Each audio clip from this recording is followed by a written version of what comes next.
त्यासाठी आता अध्यक्षपदाची रस्सीखेच सुरू आहे. तर आपल्याकडनं देखील अध्यक्ष देणार का? या सरकारने विरोधकांना जर उपाध्यक्षासाठी संधी दिली तर त्यासाठी कसं असणार आहे, कसं चित्र असणार आहे अध्यक्षपदाचं? हे पहा, आधी आम्हाला दिल्लीत जाऊ द्या. लोकसभा सदस्यांचा शपथविधी व्हायचा आहे, तो होईल.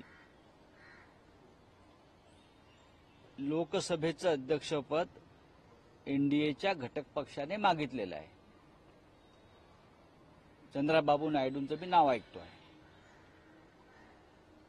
ते जर त्यांना लोकसभेचं अध्यक्षपद जर राष्ट्रीय लोकशाही आघाडीतल्या घटक पक्षांना मिळालं नाही तर अमित शाह आणि नरेंद्र मोदी हे तेलुगू देशम चंद्राबाबू नायडूंचा पक्ष आणि जनता दल युनायटेड हा नितीश कुमारचा पक्ष हे फोडून त्याच्या चिरफळ्या केल्याशिवाय राहणार नाही.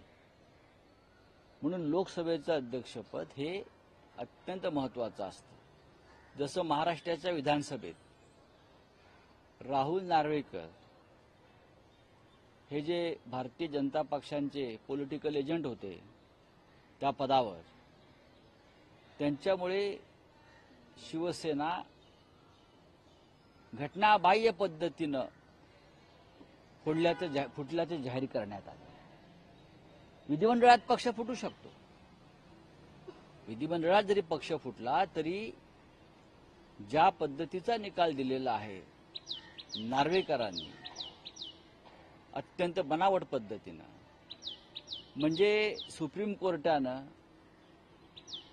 शिंदे गटाचा व्हीप हा बेकायदेशीर असल्याचं सांगितलं, शिंदेची निवड बेकायदेशीर असल्याचं सांगितलं. ह्या सगळ्या गोष्टी, राज्यपालांची संपूर्ण कार्यवाही बेकायदेशीर असल्याचं सांगितलं तरीही राहुल नार्वेकर यांनी अत्यंत घटनाबाह्य पद्धतीनं निकाल दिला. तसाच निकाल उद्या लोकसभेत भाजपचा जर अध्यक्ष असेल तर दिला जाऊ शकतो.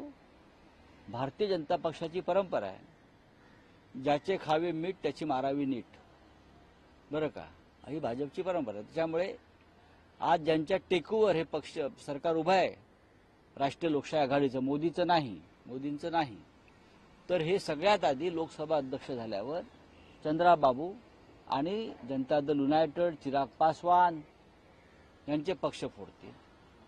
आणि नक्कीच आम्ही लोकसभेत आमची ताकद दाखवू ना. चंद्राबाबू नायडूंनी जर त्यांचा उमेदवार उभा केला लोकसभेसाठी, अध्यक्षपदासाठी, तर आम्ही चर्चा करू इंडिया आघाडीमध्ये आणि चंद्राबाबू नायडू यांच्या उमेदवाराला पाठिंबा देऊ आम्ही. याचा अर्थ पारदर्शक चेहरा पाहिजे, गरजेचं आहे या देशासाठी. या देशाच्या जनतेनं नरेंद्र मोदी यांना झिडकारलाय, नाकारलाय. भारतीय जनता पक्षाचा पराभव केलाय. त्यांच्या झुंडशाहीचा, हुकुमशाहीचा, संविधान विरोधी कृतीचा पराभव केलाय.